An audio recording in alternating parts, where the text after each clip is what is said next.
জুবিন গাৰ্গে ন্যায় পাব নে নাপায়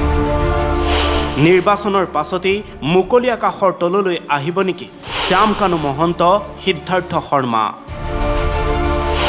জামিন পাব নেকি শেখৰজ্যোতি গোস্বামী অমৃতপ্ৰভা মহন্তই আমি ভবাৰ দৰে নহ'ব নেকি জুবিন গাৰ্গৰ ন্যায় প্ৰক্ৰিয়া বুধবাৰে ছিংগাপুৰৰ কৰ্নাছ কোৰ্টে দিয়া এক গুৰুত্বপূৰ্ণ ৰায়ে এই প্ৰশ্নকে উত্থাপন কৰিছে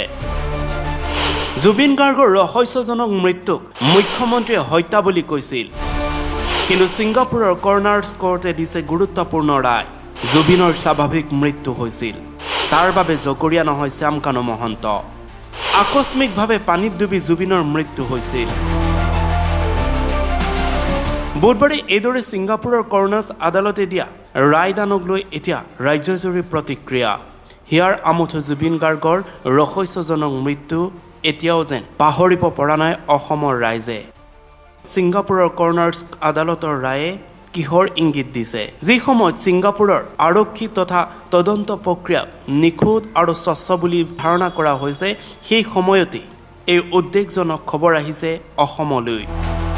এতিয়া অসমতো চলি আছে জুবিন গাৰ্গৰ ৰহস্যজনক মৃত্যুৰ গোচৰ প্ৰক্ৰিয়া তেনেস্থলত ছিংগাপুৰৰ আদালতে যিটো গ্ৰীণ ছিগনেল দিছে সেই গ্ৰীণ ছিগনেলৰ পৰা অনুমান কৰিব পাৰি নেকি যে নিৰ্বাচনৰ পাছতেই শ্যামকানু মহন্ত শেখৰজ্যোতি গোস্বামী অমৃতপ্ৰভা মহন্ত আৰু সিদ্ধাৰ্থ শৰ্মাই মুকলি আকাশৰ তললৈ আহিব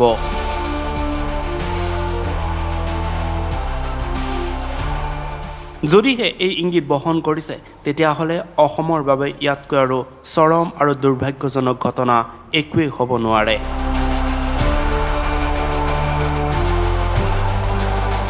নিউজ ডেস্ক ৰিপৰ্ট নিউজ 4